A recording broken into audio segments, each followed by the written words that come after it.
Hey everyone, welcome back to Take Two. My name is Michelle Skamene. Today I'm joined by someone who needs no introduction in the Oracle world.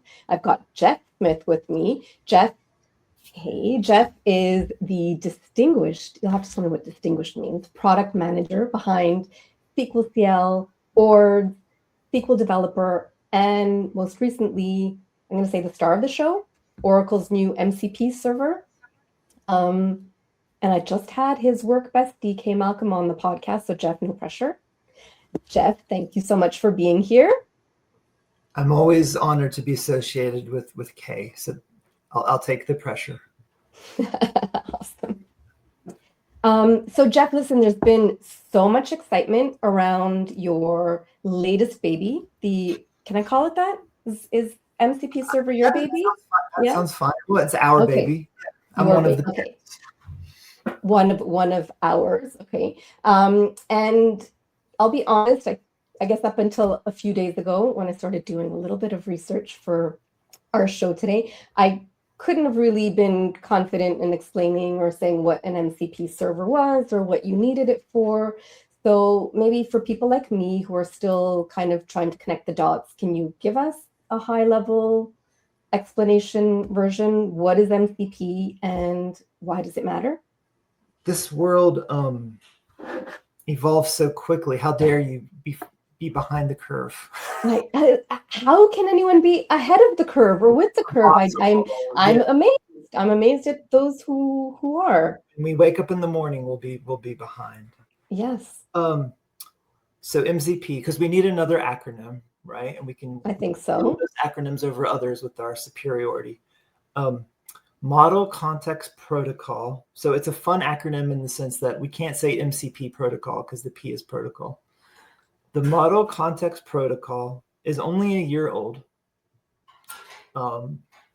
It was proposed around November of last year by Anthropic. And the idea was, let's build a universal connector for any and all things that you want an AI agent to be able to interact with. Okay. So if you imagine 2 years ago, if you had wanted to take like your Python hand-coded app agent chat interface and its LLM under the covers, and you had wanted to have it connect to our Oracle database, you could do that, but you would have to put together the communication channel between the agent and the database, and you would have to build your own security layer to make that happen. And you would do all of this work, and then if you decided, well, okay, I want to connect something else up too, you would go back to the starting point again. Or even if he's like, hey, I don't have my own bespoke Python agent, I have this commercial off-the-shelf thing that Microsoft is gladly taking my $20 a month for. How do I connect up into that as well? Like everything you had done in that Python agent would have no bearing on what the good folks at Microsoft had done. So this universal connector allows for a very simple mechanism that any and all agents can use to couple themselves with any and all other external entities. And the promise of AI and what we keep telling customers how awesome it's going to be and how much it's going to change their lives, which I actually believe there's not overhype. It's not silver bullet either, but there's like something real there. So like the promise of that, and then being able to say, oh, okay, I can take this awesome large language model that knows so much about general data and design principles and how a business works, and it's been trained on so much. If I could now also harness that with like the actual data that my ERP application has stored in my database, oh wow, just think how much more it could do, right? Because now I don't have to provide so much information in a prompt. I don't have to provide all these contexts or attach all of these external docs. It can just literally interact directly with the thing that has this data. So I think that's where all of the excitement and the energy is coming from. It's just like the potential or the realization of what can be done now. So that makes a lot of sense. I guess especially for people like you say who are doing more than just building one-off integrations, right? I've been playing a lot with Make and N8N and those types of automation platforms. So is that the sort of thing then this would eventually allow me to hook up my own Oracle database into one of those automation platforms? And this isn't like a thing that was just done for us here at Oracle. Like, so this MCP universe is very broad. Like the uptake has been probably faster than any other protocol in the development universe in recent memory. There's something like 10 or 12,000 MCP servers alone that have been released in the last year, and they cross all domains. Okay, so on that then, are people, so first of all, I want to hear about the adoption, what you're seeing in terms of adoption, and are they using it in ways that you expected? Have there been any sort of surprising way you did what with our MCP server? I think between Chris Rice, my leader and manager at Oracle, I think between us, just us, the two of us, I think we've spoken to several thousand customers. Wow. This topic, in person, digitally, all sorts of mechanisms. And of course, if you ever want to chat with Chris and I, we're very easy to find online. We do that intentionally. So if you run across us digitally or in person in real life, always feel free to stop and say, hey, can we chat on this? We could use your insight on this. That's what we're there for. I want to say that's 100% true. Anytime we've invited you or asked you to, and you've also offered multiple times when we were back at Insim in Toulon, and you've joined and you've spoken to our team multiple times. So you're very generous with your time. Well, I have to be nice to you because your digital following is massive. Like, you can upset the Michelle-verse. So I kind of, okay, yeah. So we've briefed a ton of customers and enthusiasts and analysts on these topics, and I'm seeing a lot of proof of concepts and a lot of more than like POCs, but like implementations beginning. I would urge a bit of caution. You shouldn't just immediately introduce an LLM and the agent using those LLMs directly to your database. I think we've all seen the horror stories. Like there was one just last week where maybe Gemini, and it's not even really important which one it was because I think they're all capable of this if you don't keep a leash on them, completely wiped out the developer's hard drive and then apologized for it. The agent apologized. Yeah, after it got caught or after it realized it had done something bad. Oh, and there was a similar worse story of a tech CEO, I think, that had for some reason allowed their agent to interact directly with their database and their R&D stack without much oversight, I guess. And it had basically wiped the production database out from under them and then spent a bunch of time lying about it. We would feel kind of bad if that happened to our customers. So you don't want to just say, oh, awesome, here's AI, let's hook it up into everything and see how it goes. So a lot of our customers right now are in the process like, hey, how can we deploy this so it's completely observable from start to end, so we can control who can do what with it, what data it can see, what interactions they can have with the database, like what agent, some agents are just, chatbot mechanisms, and some are like developer workflow helpers that'll literally do anything for you, create a table, truncate. It's not bad for it to create a table in your database if you're using it to build stuff, but if you're just asking questions as a customer in a public facing forum, like it doesn't make sense for it to ever be able to do anything right update wise in your backend. So we're seeing a lot of customers progress through that stuff where they're playing with it in dev and test and their personal machines, and they're slowly getting up into production.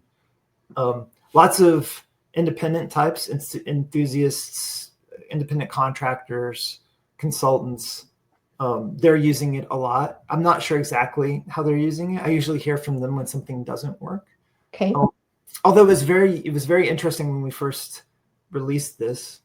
It was almost like the next day, I think Chris and I just got hit with a deluge of like 20, 30, 50 people all talking about it on LinkedIn and Twitter, not Twitter, X, whatever. saying, oh, wow, I used it to tune all my code and now I don't need DBAs anymore. Like really extreme. Yeah. Like I 100% believed the emotion behind that statement. Right. I don't think it was quite 100% accurate of the reality. But, you know, it's like the potential is there and folks are using it. Yeah. So the uptake on it's been quite good. You know, part of what my job is just to get the idea out there, to get customers aware of what's possible with our tech. And then hopefully that grows into, you know, the flower that you can harvest later and everyone's happy at the end of the day. So in that sense, it's been a huge success. Like I think the awareness of it's been pretty high. And like I think about 10 years ago, we released SQLcl for the first time. And I still talk to customers today that have no idea what it is or what it can do. And I've been talking about it nonstop for that entire decade. So I'm like, where are you going to learn about stuff? And where are you going, you know? And so it's always a constant struggle from the product side, getting the word out. We haven't had a problem getting the word out on this. Yeah. I'm surprised you say that. I mean, between your Twitter X following, your LinkedIn following, now you're a YouTuber, although you say you aren't, but you're a great YouTuber. Oh.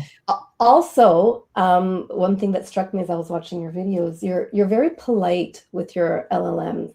So you say hey, you say please, and you say thank you. You're costing OpenAI and all of those all of the companies a lot of money by being uber polite with your I'm not LLMs. sure what the right tact is Yeah. there, but I'm not going to put on a different persona just to top it. Now, I am very prescriptive with it, and I haven't necessarily shown that in the couple of videos that I've shot. But when I know exactly what I want, I will sit there and tell it exactly what I want, just like I was talking to someone that reports to me. And then I still say, please, thanks. Yeah. At the end, and that's just the but way it's a weird thing to try. I've tried, like, okay, I'm gonna, you know, I'm not gonna waste tokens. I'm just gonna talk to this like it's a machine because it is a machine. Yeah. But then part of me is thinking, okay, but maybe I'm training the AI to be rude and whatever. But it struck me that you were very particular. They're already trained to want to make us happy. But I do not trust these things farther than I can throw them. I'm pretty strong, so I can throw them pretty far. But I don't trust them. I like Microsoft. I'm not advocating or like endorsing their solution, but I love that they've called it Copilot, because the intent there is you're not putting this thing in charge. It's like your side seat helper. Maybe you turn the controls over for certain things, but at the end of the day, the pilot owns the plane, right? If you also argue for not to vibe code, right? To have it come out and like review the statements that it's going to execute and have to explicitly I think the early reviews are in, and vibe coding has not been a success for what it was intentional or for what it was initially promised to be. But more importantly, I think, you know, the reason our organizations compensate us or keep us on staff is not necessarily because we know the syntax of a particular SQL statement or function. I think it's because of our ability to like have the soft skills, like we understand the business, we're good communicators, we're good problem solvers. We need to bring that, you know, experience, you know, to the agent session, just like we would like if you were mentoring someone or if you were like pair coding. What's that called? Paired, just like you were doing that, you know. I've tried to trick the agents too. It's like, I'm going to ask it this question. I know it's going to go the wrong way. And 9 times out of 10, it doesn't go the wrong way. But I'm sitting there expecting it to go the wrong way. And I'm watching it the whole time. So the earlier you catch these mistakes, the cheaper it is to fix, just like it is in the regular waterfall model. What I worry most about this stuff is people see the shiny box and they're like, oh, it compiles, ship it. Right. Because it really is good at giving the really good initial results. Like that first 40% it gets you towards the target is pretty good. That doesn't mean it's ready to get committed to the GitHub Yeah. The Jira ticket is not crossed off.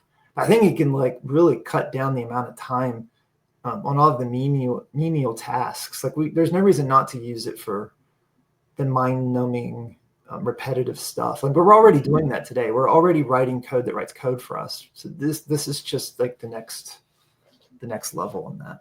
So Jeff, do you know Jonathan Dixon? He's he wrote an awesome blog on all of the sort of AI tools that he uses to, you know, accelerate, improve the quality of his work, etc. And I'm sure it's going to be along those lines. It isn't here to replace it in any way, but I think it's just, you know, if you see it as huge help, accelerator, and getting you, you know, good part of the way, and then still having to have that oversight, the guardrails, etc. I think it's a great way. I would caution any tech person who is sitting on the sidelines and not pushing themselves to learn a new skill every day.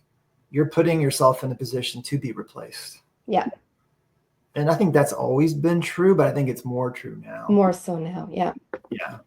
So Jeff, I'm going to put up on the screen, I clipped this from your presentation, a few resources maybe where people can go learn more about MCP Server, how to install it, how to... You're a great host.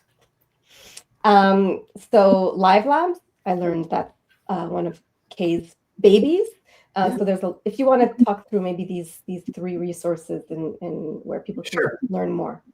So Live Labs is our Oracle hosted, curated platform to learn our technology. And it includes hands-on tutorials with code samples and everything you need to teach yourself or to upskill yourself. And there's lots of great stuff in there for APEX, but we have lots of stuff in there for just the core database as well. So there's a lab in there for MCP. You should be able to just search MCP. And the basis of that lab is we're going to basically show you, I think, 4 or 5 prompts that helps you accomplish various different development basic tasks. And these prompts are very big prompts. They're bigly. They're big enough that they include markdown that you can actually attach to your agent, because they're very prescriptive. Like, hey, this is exactly what I'm looking for, just to give you an idea of like what they're capable of. And you don't do anything awful, like give it to me in some PDF that I'm going to struggle copying and pasting, like when I sign up for some free resources and then I have to pay them if I want to get it into the browser. You don't even have to interact with it if you don't want to. You can just sit there and read it as a reference material. So that's the Live Lab. Like there's one in there that shows how to set up a test data model. You know, hey, I'm going to build an app that's dealing with this kind of data. Let's go build the tables. Let's make sure they have foreign keys. Let's get some test data in there. And there's another one that was like, hey, let's build a React application together. And then there's another one that's like, hey, let's just build a simple HTML dashboard. I know you're thinking Apex. Yes, I am thinking Apex. Yes. In case you can't see. Yes. Nice. APEX. Is it APEX? APEX. Right? Yeah. Monty hates this, by the way. This.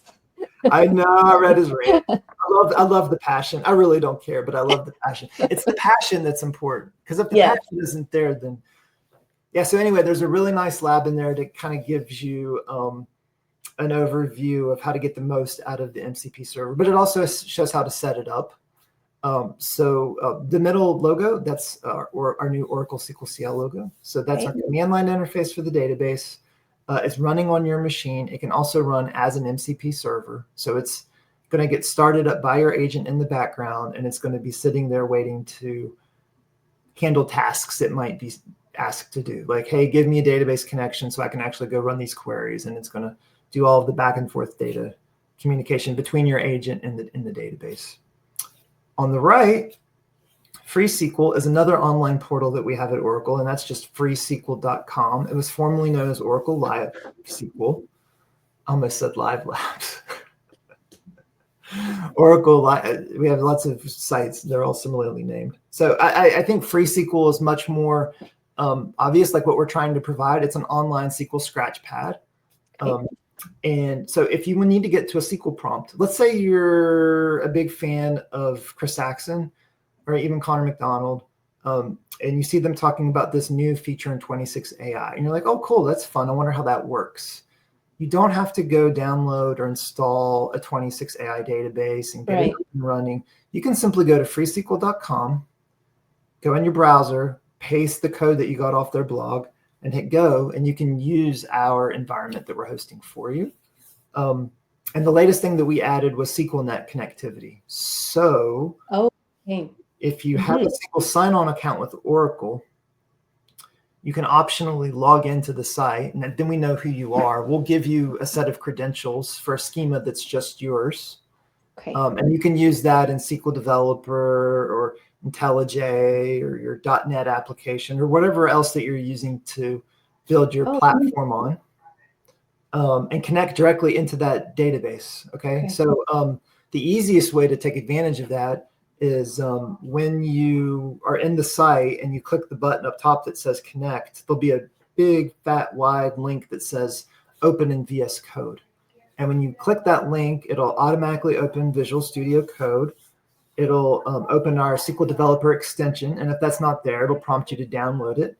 And then once it's done that, it'll automatically create the database connection for you. And the only thing you have to do is paste in your password. Then once you've done that, then you can just simply connect the SQL Developer in VS Code, or you can use those credentials to connect from whatever, if you're using, God forbid, SQL Plus from 30 years ago, you can use that to connect. But yeah, you could use that safe space in our free SQL platform to just do your MCP experimenting, right? Because it's not touching the database. You could have it go play in our sandbox.